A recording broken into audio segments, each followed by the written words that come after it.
Good evening, brothers and sisters. The Bible gives us a wonderful revelation in Genesis 1, verse 27. God created mankind in His image. In the image of God, He created them. Male and female, He created them. We are created in the image of God, morally, spiritually, intellectually. Therefore, we are called to reflect the divine image of God. A good question to ask ourselves is, how do I reflect God's image? This is an important question to answer because this will guide you in your relationship with others and how you will impact society at large. Nilalang tayo ng Diyos ayon sa Kanyang larawan. Ibig sabihin nito ay mayroon tayong mga katagian na kawalis ng Diyos at tais ng Panginoon na ipalaganap natin sa mundo. Itong mga Diyos na katangian. Be a mirror of God's goodness to others. Be an image of God's love to those around you. Be a reflection of God's kindness in this world. In Jesus' name, Amen. Hello, brothers and sisters! Ang bilis ng panahon at nasa third quarter na po tayo ng 2024. Pero punong-puno pa rin po ang ating mga araw dito sa Elim Communities. Next month, we will celebrate our 25th Revival Anniversary. Tapos sa November naman po ay magkikita-kita tayo for the Excellence Conference 2024. But tonight, even as we anticipate the coming months, let us continue to celebrate the presence of God in our midst. As Psalm 92 verses 2-3 says, "It is good to give thanks to the Lord, to sing praises to your name most high, to proclaim your love at daybreak and your faithfulness in the night." And so let us come before the Lord in the name of the Father, and of the Son, and of the Holy Spirit. Amen.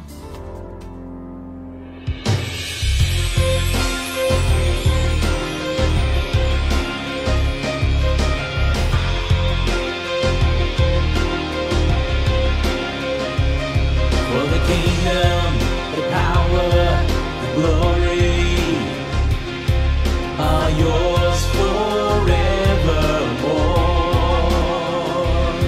For the kingdom, the power, the glory are yours forevermore. Are yours forevermore. We lift your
We give you praise, we give you honor, we give you glory. O God Most High, King of Kings and Lord of Lords, you are the God of love, whose love for us is endless, unrelenting, whose love for us pursues us. We give you praise, Lord, because you are full of mercy, of compassion. We honor you tonight as we lift your name on high. We enthrone you in our midst. We give you your rightful place in our hearts. And we pray, Lord, that you may just allow heavens to open and allow your most Holy Spirit to come and fill us tonight, renewing us and transforming us. In Jesus' name, amen. In the name of the Father, and of the Son, and of the Holy Spirit, amen. Our teacher of the Word tonight is somebody I look up to. Each time that he shares the Word of God, his insightful wisdom is always full of stories about God's faithfulness, his life experiences as to how the Word of God has come alive in his life, and how he has experienced the endless mercies and compassion as well as faithfulness of the Lord. Let us all welcome our teacher of the Word, Brother Romel Benitez.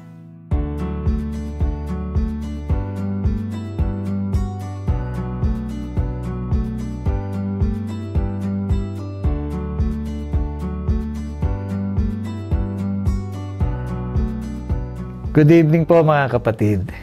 Salamat sa Diyos sa panibagong linggo. Salamat sa lakas at tulong na ibinibigay ng Panginoon Diyos sa ating lahat. Thank you, Lord, for sustaining us and for providing for us. Thank you for your healing love. Masarap ang ating pakiramdam kapag tayong mga Kristiyano ay nakakapagpasalamat sa Diyos araw-araw sa Kanyang kabutihan at pagmamahal sa atin. At normal sa atin na magpasalamat sa mga tao na tumulong o nagbigay sa atin ng pabor. Higit din ang ating pasasalamat lalo na sa mga bagay na di natin inaasahan o hinihingi. Totoong-totoo yan. Kapag tumatanggap tayo ng mga pagpapala mula sa Diyos, minsan may mga biyaya na darating na di natin inaasahan. Pero dumating mga answered prayers o milagro na nangyari na pinadala ni Lord at lubos ang ating pasasalamat. Sabi dito sa 1 Thessalonians 5:18, "Give thanks in all circumstances, for this is God's will for you in Christ Jesus." Ito ay nagpapahayag sa atin na kahit na ano ang mangyari, dapat tayo ay nagpapasalamat. Sa Tagalog, maganda ang salin nito. At magpasalamat kayo sa Diyos sa lahat ng pagkakataon, sapagkat ito ang kalooban ng Diyos para sa inyong pakikipag-isa kay Kristo. Pero paano kung hindi maganda ang nangyari sa atin? May mga nangyari na di natin gusto, para bang hindi siya matatawag na blessing. Mga di magagandang mga pangyayari, tayo ba ay magpapasalamat sa Diyos? Pwedeng mayroon tayong pinagdarasal na hindi nangyari. May mga nangyari na hindi natin gusto. Maaring promotion, hindi tayo na-promote. Yung hindi pagpasa o hindi pagpas sa board exam. O di kaya bigla tayong nawalan ng trabaho. Nagpapasalamat ba tayo sa mga ganitong pagkakataon? Kalimitan ay hindi. Ngunit kung pagbabasihan ang salita ng Diyos, dapat magpasalamat din tayo. Bakit? Dahil sinabi ni Lord. Sabi nga ni Brother Willie, dito sa libro na sinulat niya na Stress-Free Living. Sabi niya, we have to get used to the idea that we ought to do what God says in His Word in spite of our feelings, expectations, and situations. Kailangan masanay tayo na nagpapasalamat upang lalo pa tayong maging kawangis ni Kristo, dagdag pa niya. May mga tao na may kahinaan sa pagpapasensya o pagpipigil, kaya hindi magawa ang mga bagay o hakbang na nais ng Diyos na gawin ito sa mga pagkakataon na di maganda ang mga pangyayari. Kung aalalahanin natin itong 1 Thessalonians 5:18, imbis na bumigay tayo sa ating mga emosyon, alam na natin ang ating dapat gawin. And that is to give thanks in all circumstances. Thank you, Lord, for this thing that happened to me.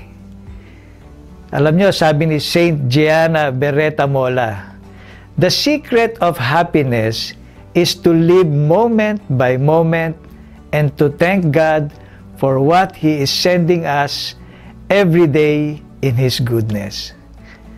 Lalo naman kung medyo grabe ang nangyari sa atin.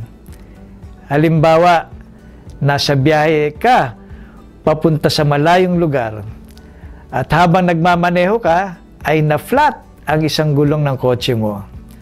Buong akala mo ay okay lang kasi may reserba naman. Tapos, pag-check mo ng reserba ay flat din. Di lang yan. Wala din yung jack at yung tire wrench mo. Maya-maya pa, biglang umulan ng malakas at wala kang dalang payong. Ngayon, bakit kailangan magpasalamat sa Diyos sa ganitong pagkakataon? Kung iisipin, bakit ka naman magpapasalamat kung katulad nito ang nangyari sa iyo? Maaring magrereklamo ka at sasabihin na, Lord, sobra na ito. Di naman okay na magpasalamat pa ako sa ganitong pagkakataon.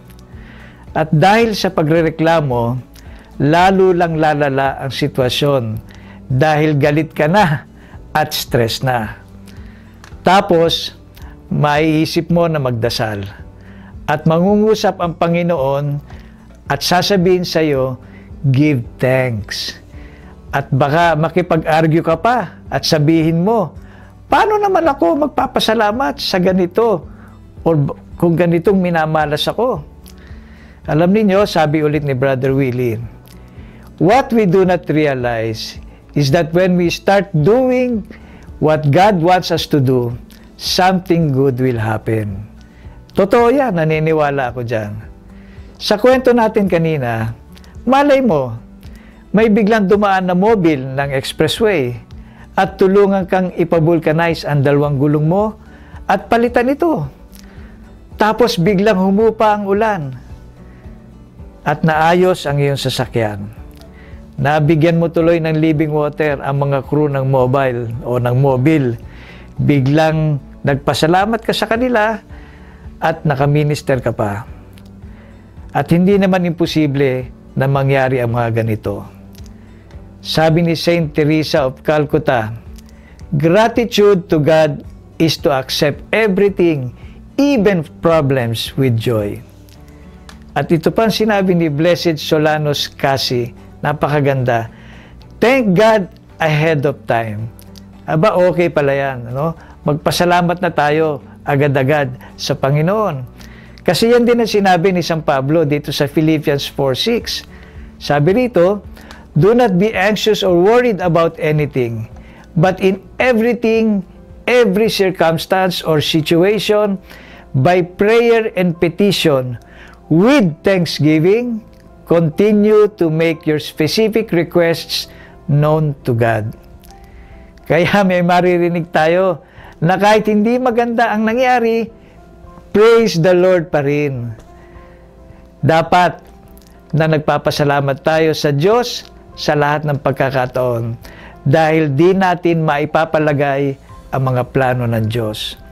Meaning, we cannot presume on the purposes of God. Sabi rin ni Saint John of Avila, one act of thanksgiving when things go wrong with us is worth 1,000 thanks when things are agreeable to our inclinations. napakaganda nito mga kapatid.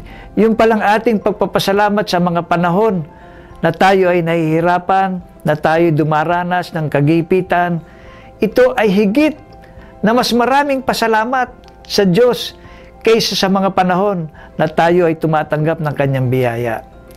Sabi nga ni Saint Jose Maria Escriva, get used to lifting your hearts to God in acts of thanksgiving many times a day, because He gives you this and that, because you have been despised, because you haven't what you need, or because you have. Thank Him for everything, because everything is good. Kaya ang paalala sa atin ni Brother Willie sa kanyang librong isinulat, if we resist doing the will of God, we are going to be in more trouble. And God doesn't want that. Neither do we.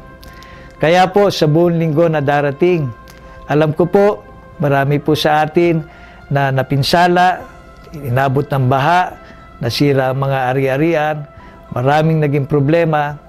Sa kabila po ninyan, lahat ng nangyari, atin pong patuloy na pasalamatan ng Panginoon sa lahat ng pagkakataon. Isabuhay po natin ito. Let us practice thanking God in all circumstances with rejoicing and a prayerful heart.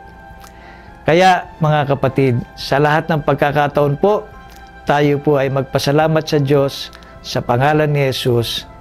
Amen at Amen. Thank you very much, Brother Romel, for your insightful wisdom that you have shared with us, complete with your life testimonies as you applied God's Word. You have enriched our lives tonight. Elim Community's vision is to spread the good news to the ends of the earth. If you want to be part of this work of evangelization, please give your tithes, love offerings, and donations to any of these following accounts.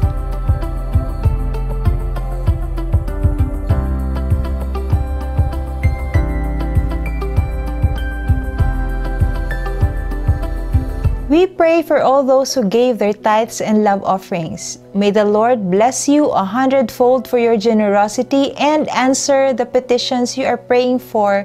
In Jesus' name, Amen. Pray to Our Lady of Elim. O dear Mary, Lady of Elim, sweet and pure, pray that your Son Jesus will, to innocence and holiness restore the hearts and minds of long-lost souls. Pray that the seed of glad tidings sown in our hearts will stir us with hope, faith, and love. Pray for the vision and intentions of community and all the Church, that with the Lord's watchful care and generous provisions they shall all be. Pray that a polluted world and all institutions will, for a powerful outpouring of the latter rain, experience the blessings of fresh living water, a renewal of the Spirit and healing of our land and of all nations. Hail Mary, full of grace, the Lord is with you. Blessed are you among women, and blessed is the fruit of your womb, Jesus. Holy Mary, Mother of God, pray for us sinners, now and at the hour of our death. Amen. Hail Mary, full of grace, the Lord is with you. Blessed are you among women, and blessed is the fruit of your womb, Jesus. Holy Mary, Mother of God, pray for us sinners, now and at the hour of our death. Amen. Hail Mary, full of grace, the Lord is with you. Blessed are you among women, and blessed is the fruit of your womb, Jesus. Holy Mary, Mother of God, pray for us sinners, now and at the hour of our death. Amen. Elim Missions Prayer. Lord, I make myself available for the ministry of missionary evangelization. On my knees or in the mission field, within our borders or on foreign soil, for a single soul or for the multitudes. Empower me for abundant soul winning. By your Spirit, make me an instrument of your love and mercy, a witness bold and unashamed, and an inspiring bearer of the good news. Send us the laborers, technology, and resources to reach the world. Help us break barriers, overcome obstacles, and penetrate new territories, that all the peoples of the earth may know that you are God and there is no other. And to all those we reach, Lord, raise them up to become your true disciples. Here I am, Lord, send me. In Jesus' name, Amen. Manalangin tayo mga kapatid, sa ngalan ng Ama, ng Anak, ng Espiritu Santo. Amen. Panginoon, maraming salamat po sa lahat ng iyong mga biyaya, sa lahat ng iyong mga pagpapala. Ganon din, Lord, salamat po sa kabila ng mga pinagdaanan ng aming mga kapatid, mga kababayan namin na napinsala ng bagyo, dumanas ng kahirapan at kagipitan sa buhay. Alam namin, naniniwala kami, naririyan kayo upang lahat kami ay inyong tulungan. Gaya ng sinabi dito sa ating pagtuturo, sabi, ang aming pasasalamat sa oras ng kagipitan ay mas higit sa pasasalamat namin sa panahon na kami ay tumatanggap ng iyong mga biyaya. Nais namin magpasalamat sa iyo, Panginoon, sa kabila ng aming mga kahirapan, sa kabila ng aming paghihirap, kami po ay nagpapasalamat sa iyo. Panatag po ang aming loob na kayo po ay tutulong sa amin at di mo kami pababayaan. Sa lahat ng ito, Panginoon, nagpapasalamat na po kami sa iyo. Binabalik namin sa iyo ang lahat ng parangal at papuri sa pangalan ni Jesus. Amen at Amen. Sa ngalan ng Ama, ng Anak, ng Espiritu Santo. Amen.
have come to the end of our online Elim Gathering, brothers and sisters. And huwag po tayong magsawa na mag-like, mag-share, at mag-invite ng ating mga kapamilya at mga kaibigan para more and more of them will come to join us here in our online Elim gatherings. And we thank you for joining us tonight. See you again next week, brothers and sisters. Ayo-ayo! Bye! God bless!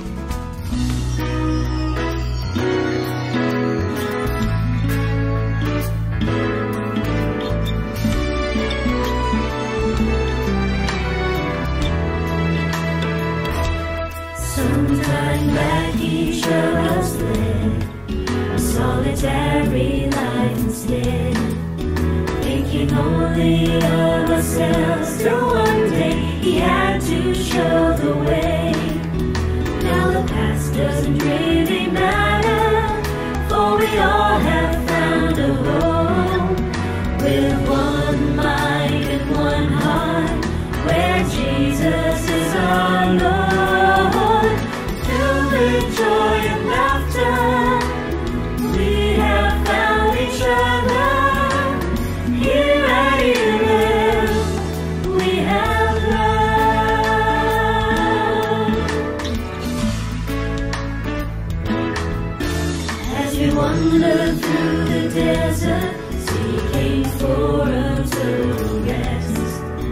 We have found a place of happiness where we all could be refreshed.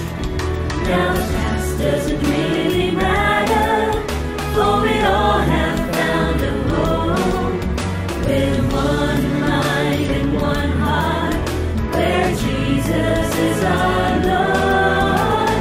Filled with joy and laughter, we have found each other.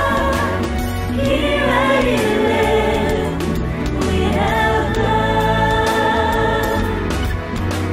Together we join our hands to sing. Let's preserve the unity as we serve the Lord in many ways. Love will reign in the family.